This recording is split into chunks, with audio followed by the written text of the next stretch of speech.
Hey, welcome to Ain't Too Late.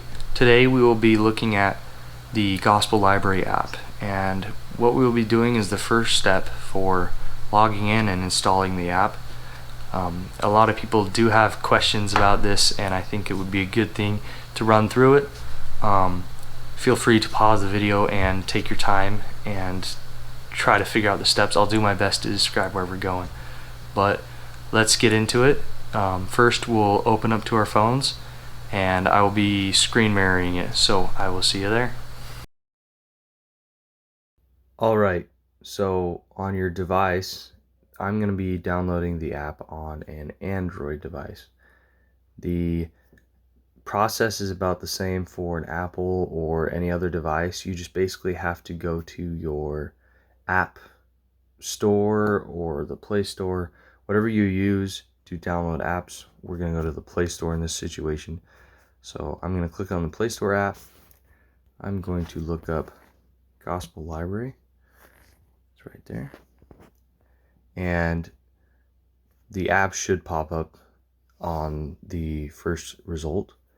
But if it doesn't, the way you can tell if it's the actual app is it's going to have the logo of the church, and then it's going to have the Church of Jesus Christ of Latter-day Saints link underneath. And as you scroll down, you can see all the details, ratings, and all the other comments of the app. But to know if it is, it's going to be the Gospel Library, and it's going to have the Church of Jesus Christ of Latter-day Saints underneath. So we're going to go ahead and install that app. Once that app installs, we're going to hit open,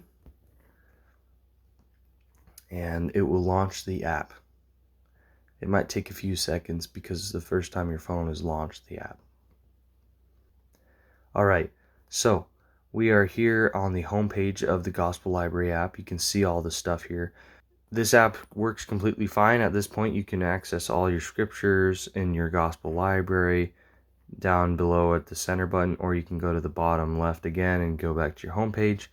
But the reason we want to sign in is because it will keep all of our annotations, tags, notebooks, study plans, highlights, everything that we do and interact with the app will be saved on our local device if we don't sign in. But if we do sign in, it'll be saved everywhere. And so we're going to hit this right here. It's going to say sign in. We're going to hit that, and you'll go ahead and enter your username. After you enter your username, enter your password for your church account. So once you've signed in, the app sometimes will not pull up your information right away.